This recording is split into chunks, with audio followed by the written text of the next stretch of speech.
Hello and welcome back. This is Poncho Smith and you are watching episode 5 of the Her Lullaby Let's Read.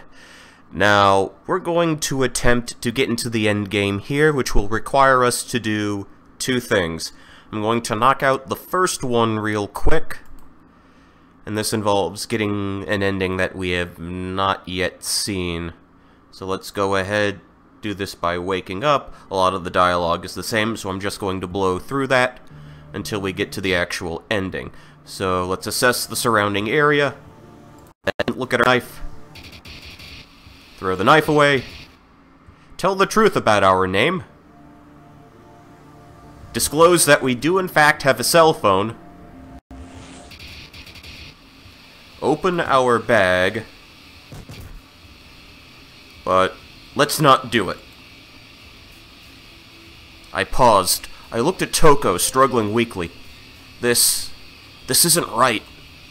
I looked over my shoulder at the doorway. I glared at the camera above it. I was giving them exactly what they wanted. I let go of Toko's neck and got up. She gasped for air, taking in shallow, raspy breaths. She started coughing again, but didn't get up or try to move. No. I wasn't gonna do it. I wasn't gonna give in. There was only one thing I could do. I walked over to the corner of the room and picked up my knife. It felt weighty and solid in my hands. It felt good to hold it again. The static was still so loud. I wanted to cut something. I wanted to hurt someone. I wanted blood. I looked at Toko. I felt so much inexplicable hatred. I knew if I waited much longer, I'd direct all of it at her. I knew I couldn't let that happen. I had to act fast, but I didn't want them to win either. I didn't want them to see me do it. I walked over to the locked entrance and sat down against the door. Hopefully the camera couldn't see if I was sitting right under it. I looked at the knife. It felt warm in my hands. I touched the sharp edge of the blade, watching it cut into my finger. It didn't hurt, or at least the pain didn't register in comparison to the thumping agony of the static in my ears. I understood now. It was never going to end any other way.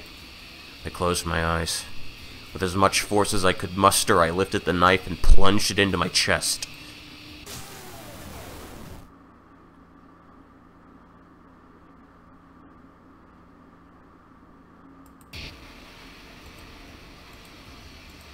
The static didn't stop. Even with all the pain in my chest, it kept screaming in my ears. What a joke. Was this really the only way things could have gone? Was this the right choice? There was no point wondering. I just hoped Toko was alright. I hoped she'd get out of here okay. God, my head hurt so bad. I just wanted one instant without the static. I wanted it to let up for one single moment. But that moment never came. The static. The fucking static and the pain. Those were my final memories of this pitiful, wasted fucking life.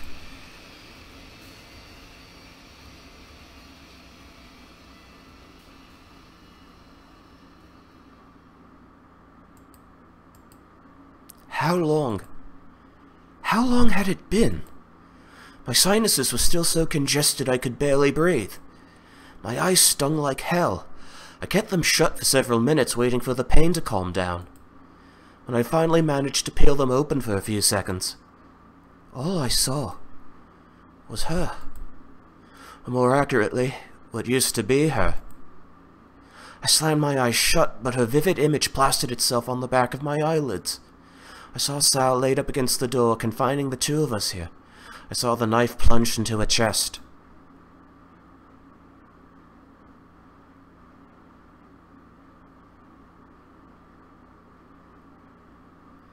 Even in my own excruciating pain, I knew what happened earlier when I heard the sickening thud of her body hitting the floor. There was nothing I could do to save her. The more I called out to her and shook her, the more she faded away. I tried so hard to keep it together. All I could do was cry. I cried because of the unimaginable horror I was witnessing. I cried because I was too weak to stop it.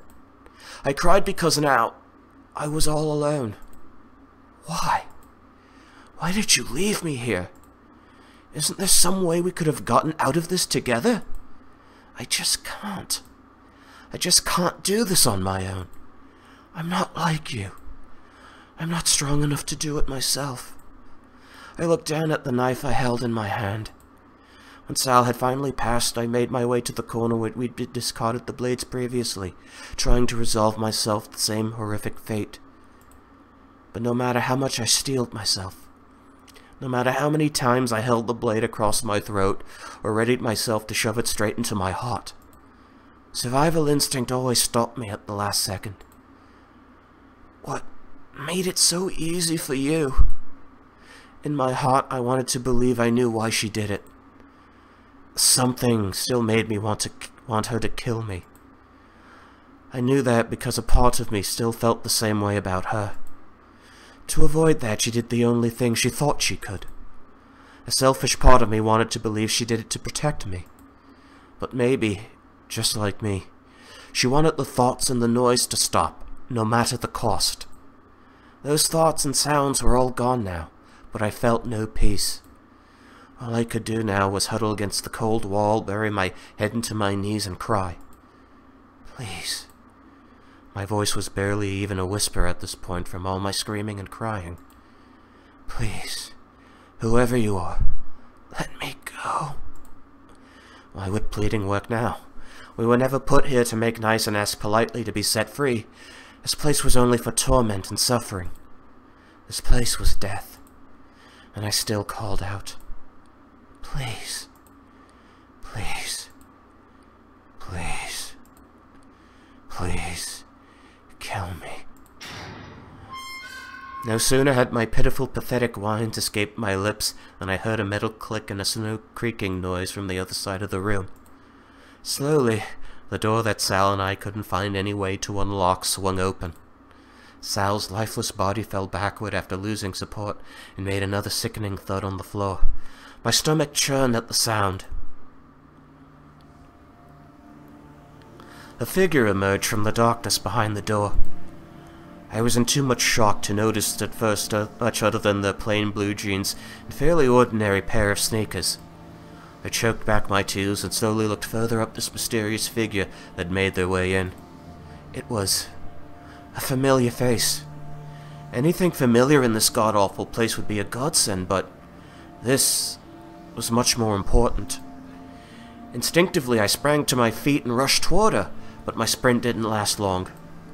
Once the full range of vision had caught up with me, the images before me became clearer and were powerful enough to drop me to my knees. My mind grinded to a halt. What I was seeing made no sense. It was definitely Lori, my girlfriend. But her clothes were splattered with what looked like dried blood, and the expression on her face was one of annoyance and anger. Oh my God. No. No, no, no, no! No, no, no, no, no, no, no, no, no, no, no! Lori? I whimpered her name loudly enough that I knew she heard me. But she ignored me entirely, instead focusing her attention on Sal's corpse that had fallen at her feet. She stood over Sal, mechanically looking up and down for reasons known only to her. Without a word, she bent over and reached her left hand toward Sal's chest, bracing Sal's body with a foot to keep it grounded as she gripped the handle of the knife. In one quick motion, she callously yanked it out, almost effortlessly. Sal's body jostled and a small spray of blood gushed from the wound. She brought up the blood-soaked knife to her eyes and examined it for a moment, and casually wiped it off on a already stained t-shirt, about as casually as someone might clean their glasses. She tossed the knife back over toward the wall where Sal had previously woken up, and it was only then that she took notice of me. She walked toward me and knelt down. Honey, what's wrong? My mind and will were already fractured, but at this point they were completely shattered. I sat on my knees, sobbing helplessly. What? What are you doing? She looked at me, seemingly puzzled as to why I'd be in any way out of sorts with what had just happened. What do you mean? I wasn't even looking at her at this point. I sobbed down and stared at the ground. I felt weak and cowardly. She looked at me, even more puzzled than before.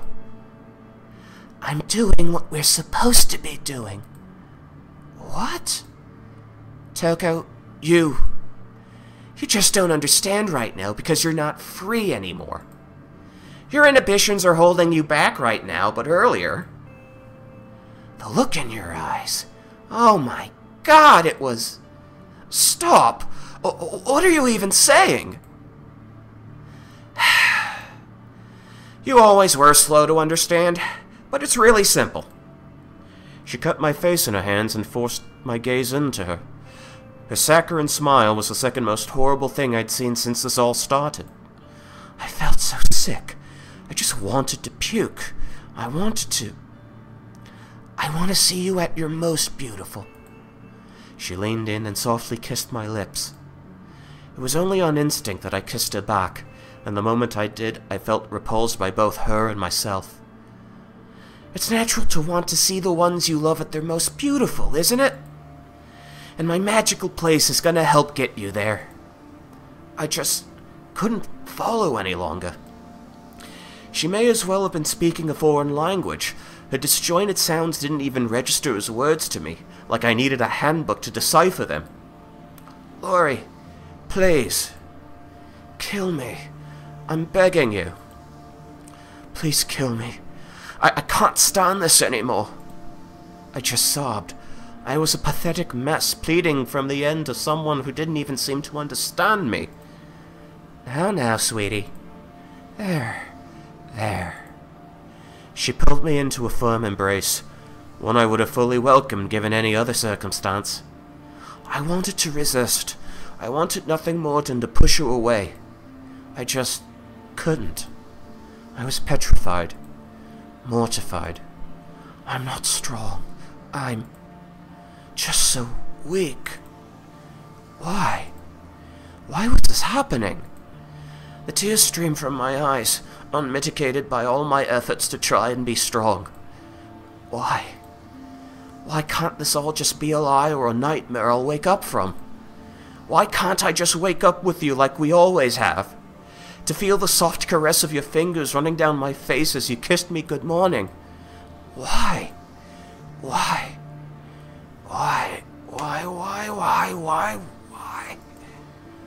No more tears. No more tears, okay? No more tears.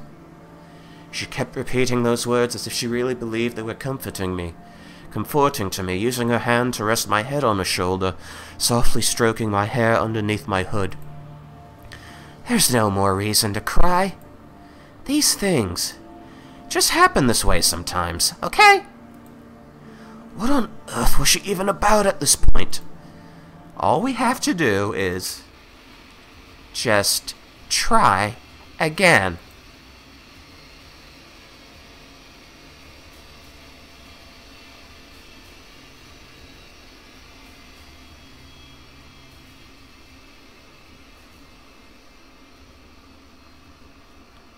So that led us right into the retry ending. So something has now changed, or where it would say start new game, we are at remember I, or remember 1. So the welcoming end was actually from when we did the first extended segment with Toko behind the narration, and all that was our welcome to Rise and Shine. So if we turn our attention to retry,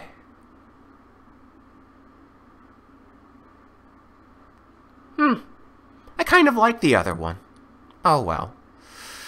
I guess Laura's gonna bring in somebody else. I wonder how many it'll take.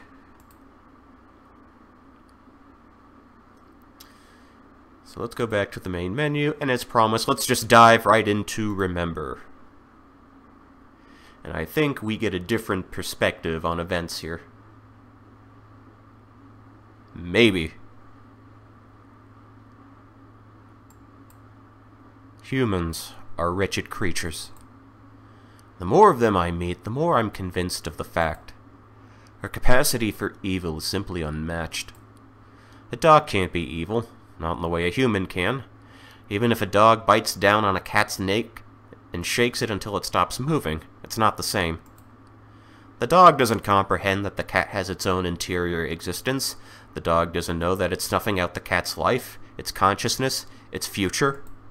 Humans are different, though. As laughable as it sounds, we have a much greater capacity for empathy and understanding. Does that mean we don't cause each other pain? Of course not. We hurt each other constantly. I don't need to list examples. I'm sure you know exactly what I mean. You know how other people have hurt you. You know how you've hurt other people. But at the time, I couldn't make sense of any of it. What's the point in living amongst such vile creatures? And I knew I was no different. I was just a source of constant pain for the people around me like anyone else. Then I found it, and everything made sense. I found my magical place, and I was free.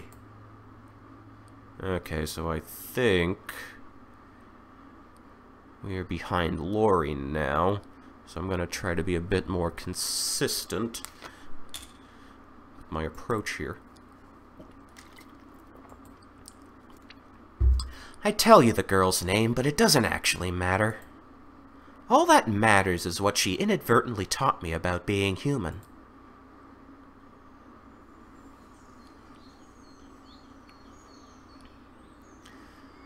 I'd met her at an awful bar on campus. We hit it off immediately, and met up more over the next few weeks. We were on our second date. She was clearly into me. I thought she was pretty cute. Hey, Lori, hurry up! I saw the girl dashing ahead of me and quickened my pace, trying to keep up. We'd gone to a movie earlier that day. Afterwards, I drove us out to a mountain trail ways outside of town, and we'd walked a few miles along the path.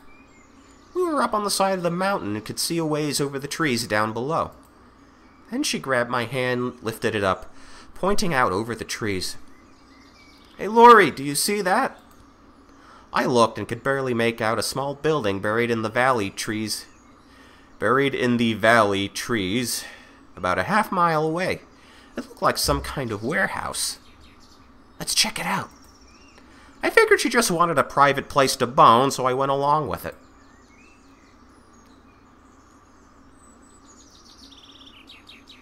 We left the path and walked down to the side of the mountain in the direction of the building, carving a messy path through the brush. It wasn't an easy walk. The trees and vines were so thick we had to pause several times to tear open a path. At one point, the girl's shirt got stuck on a thorny plant. I pulled out my pocket knife and cut it away. Well, they're telegraphing something, aren't they? She thanked me and gave me a quick kiss. My hero, how can I ever repay you for rescuing me? I smirked as I put my knife away. I'm sure we'll think of something. I pinched her butt. She giggled. I was feeling pretty good about this little adventure. The girl interrupted our flirting to point out a narrow road off to the side. The overgrown brush indicated that it hadn't been driven down in years. The road seemed to lead up to the building, which we could see through a hole in the trees ahead. I figured the building was probably abandoned. It seemed like no one had come by in years.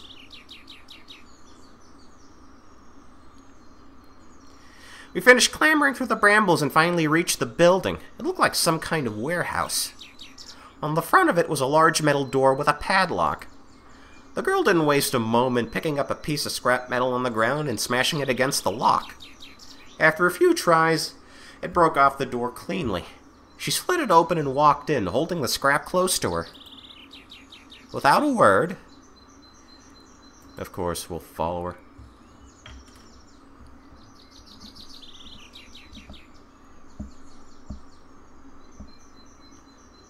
It was just an empty warehouse.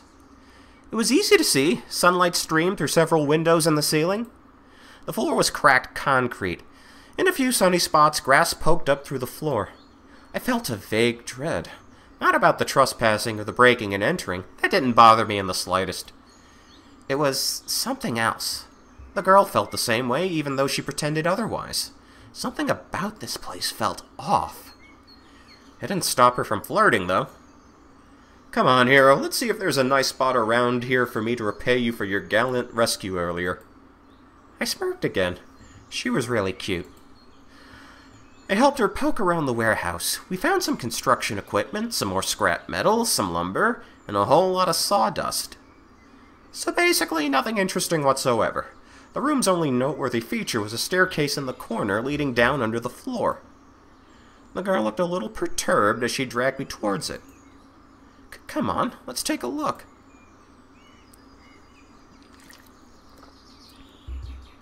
We descended the staircase.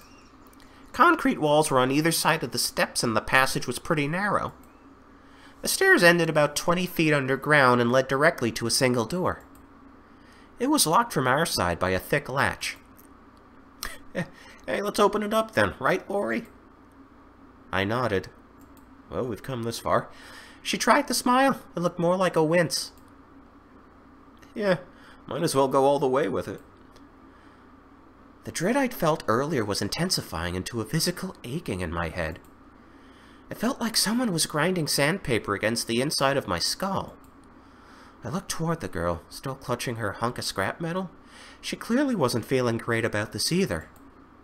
And yet, I knew I didn't want to leave. Something was drawing me forward.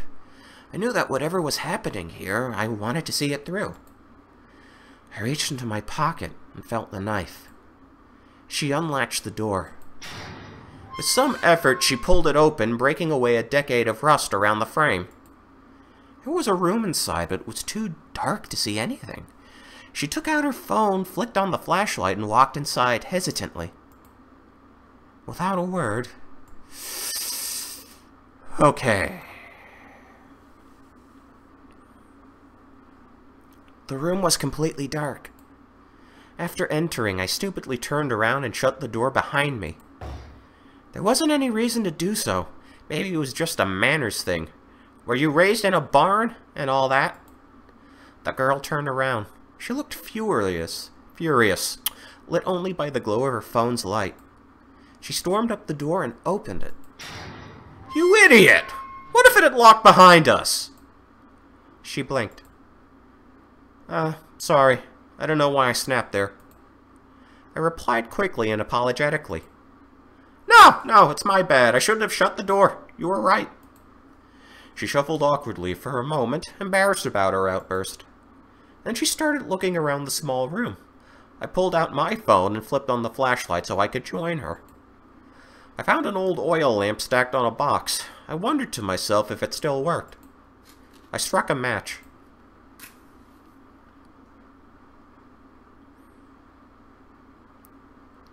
Sure enough, the lamp had fuel and worked fine. Glancing at my phone, I noticed I wasn't getting any signal. She was right to be worried. If that door had locked behind us, we really might have been stuck. We looked around the room and didn't find anything of note. It was just a regular empty basement for a regular empty warehouse. She spoke up. You know, I thought coming to the really creepy building and making out would be fun, but I'm not really feeling it. Yeah, maybe we should just head out. We started walking back towards the door. Suddenly, the girl doubled over, dropping her phone. Oh, fuck! What's wrong? I asked, even though I knew exactly what was wrong. Her head was splitting open from being in this place, just like mine. I grabbed her shoulder. Hey, what's up? She wrenched my hand off of her. Don't touch me! What the fuck? Oh my god, shut up, shut up, shut up! A violent static drilled into my ears. I reared back from the girl. I stared at her. She stared back, fury boiling in her eyes. I realized I hated her. Every atom of my being despised this girl. I saw her knuckles tighten around the scrap metal she held in her hand. What the fuck are you doing? Dear God, just shut your fucking face! She stared at me with white-hot rage. I realized what was about to happen. This girl I utterly detested was going to kill me. She was going to break my skull open just like the padlock. In a flash, I saw her standing over my body, brains oozing out of my head and onto the concrete floor. I saw her throw the metal down, leave through the door, and go home, unscathed, unpunished. That wasn't going to happen. I wasn't going to let her do that to me. I reached into my pocket, grabbed the knife. She saw what I was doing and lifted her weapon. I flicked the knife open as she prepared to swing it down on me. Then, I shoved the blade right into her gut. Oh, Lori, you are not a good boy. She dropped the metal and stumbled backward. I moved forward with her, pushing the blade and twisting it harshly. I let go as she collapsed to the floor. I looked at her on the ground, not feeling a drop of regret. She coughed up some blood on my shoes. That pissed me off, so I kicked her in the gut. She was sobbing. I stepped over her and walked towards the open door. On my way, I noticed her phone was on the ground. I stomped on it hard with the heel of my hiking boot and grinded it against the concrete. I saw the screen go dark and continued out of the room. I turned around as I went through the doorway and looked at the girl. She clutched her gut with one hand and reached out toward me with the other. She made inhuman burbling noises as she coughed up blood. She disgusted me. I slammed the door shut and closed the latch.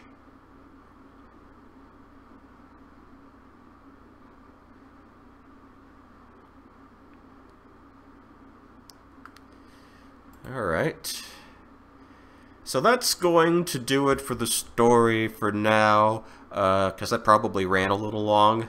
So next time we are going to do Remember 2, which I don't think it's going to get that much more pleasant. Anyway, Poncho Smith signing off. You have a good night.